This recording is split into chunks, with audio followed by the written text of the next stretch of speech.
አንድን ጸሎት በነገራችን ላይ እንደው ቅኝት የሚያስብለውን ነገር ለማወቅ ማለት ነው ጸሎት የሚያሰኘው ምንድነው ብለን መጠየቅ መቻል አለብን። አንድን ጸሎት የሚያሰኙት ነጥቦች 4 ናቸው። ምስጋና፣ ምልጃ፣ ምስክርነትና ኃጢያትን ማመን ናቸው። ምስጋና የምንለው እግዚአብሔርን ማመስገን ነው።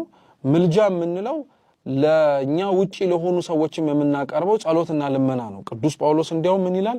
አንደኛ ጢሞቴዎስ መልእክቱ ምዕራፍ 2 ቁጥር 1 ላይ ከሁሉ አስቀድሞ ጸሎትና ልመና ምልጃም ምስጋናም ለሰዎችም ሁሉ ለነገስታትም ለመኳንንትም ሁሉ እንዲደረግ ለምናለሁ ይላል። በጣም ነው የሚገርመው። ቅዳሴያችን ላይ በእንተ ቅድሳት የሚባል ጸሎት አለ። እዛ ጸሎት ላይ ቤተክርስቲያን ከስነ ፍጥረት ከሰው ዘንድ ከመሪው ከተመሪው ከካህኑ ከሊቀ ጳጳሱ እማትጸልይለት አካል አይኖርም፣ ሁሉንም ትለምንለታለችና ይሄ እኮ ትልቅ ትምህርት ነው። በነገራችን ላይ ቤታችን ጸሎት ስናረግ ለሁሉም መጸለይ እንዳለብን አስተማሪ ነው። ምልጃ የሚባለው ይሄ ነው። ሶስተኛው ይቅርታ ምስክርነት ነው። የምንጸልየው የምናምነውን የምንጸልየውን ስለሆነ ምስክርነት ሊኖር ያስፈልጋል። ጸሎት ልመና ብቻ ስላልሆነ ማለት ነው። የመጨረሻው ደግሞ ኃጢያትን ማመን ነው።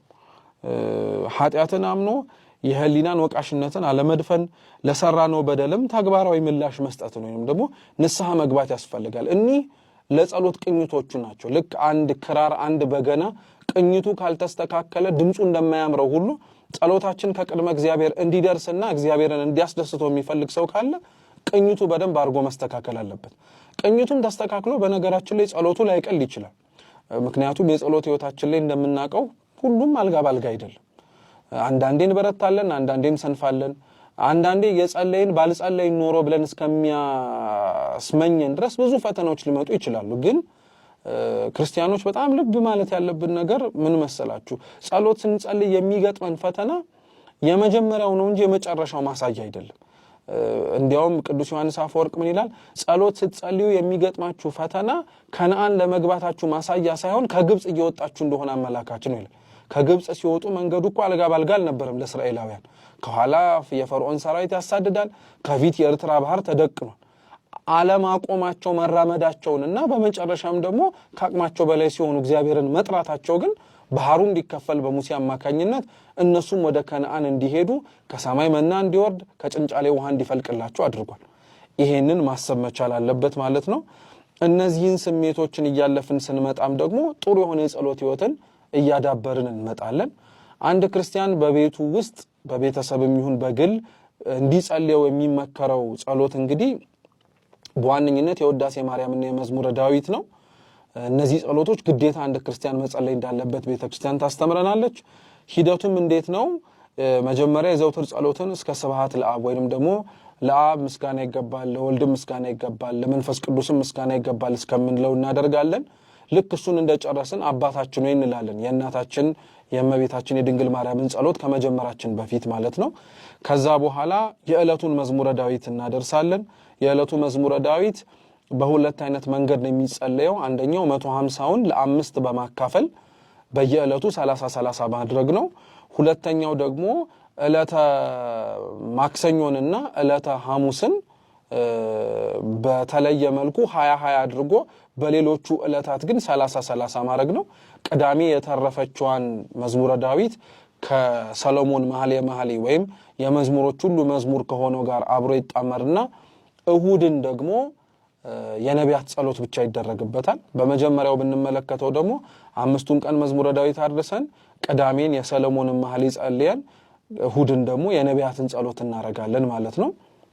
የዕለቱን መዝሙር ወይም በዕለቱ የሚጸልየው መዝሙረ ዳዊት መኃልየ በእሁድ ደግሞ ከሆነ የነቢያትን ጸሎት ልክ ስንጨርስ አባታችን ሆይ ብለን ተመልሰን ወደ አቆምንበት የውዳሴ ማርያም ጸሎት እንመጣለን። እሱም አባታችን ሆይ ብለን ወደ እናታችን የማርያም ጸሎት እንመጣለን።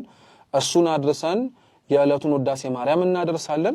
ከዛ በኋላ አንቀጸ ብርሃን ጸልየን የወይድ ስዋ መላእክት እናደርሳለን ማለት ነው። ለበረታ ለጸና ከዚህ በኋላ ሌሎች ጸሎቶችን መጨመር ይችላል። መልክዓ መልኮችን ሌሎችም ጸሎቶችን በቤተ ክርስቲያኒቷ ዕውቅና ተሰጥቷቸው አባቶቻችን ጸልዩት ያሉንን በሙሉ ልንጸልይ እንችላለን። ግን በተቻለ አቅም እኒህን ጸሎቶች ግን መዝሙረ ዳዊትንና ውዳሴ ማርያምን ግን እንዲጸልይ ይደረጋል። ይሄ አሁን ያለው የቀን ጸሎት ነው። በማታ ጸሎት ግን ሲሆን አቡነ ዘበሰማያትን የእመቤታችን ጸሎት ወይም ሰላም ለኪን ያደርስና መዝሙር 3ንና መዝሙር 40ን እግዚኦሚ በዝሁ ለይሳቂዩን የሚለውንና አቤቱ የሚያስጨንቁኝ ምንኛ በዙ የሚለውንና መዝሙር 40 ለችግረኛና ለምስኪን የሚያስብ የሚራራ ሰው ብፁዕ ነው ምስጉን ነው የሚለውን እንድናደርግ ቤተክርስቲያናችን ታዘናለች። የበረታ ሰው ግን ካለ ከ3 እና ከ40 መዝሙር ውጪ 6ን 24ን መዝሙር 50 መዝሙር 69 መዝሙር 85 መዝሙር 90ን መዝሙር 101ን መዝሙር 120ን መዝሙር 135ን መጨመር ይችላል።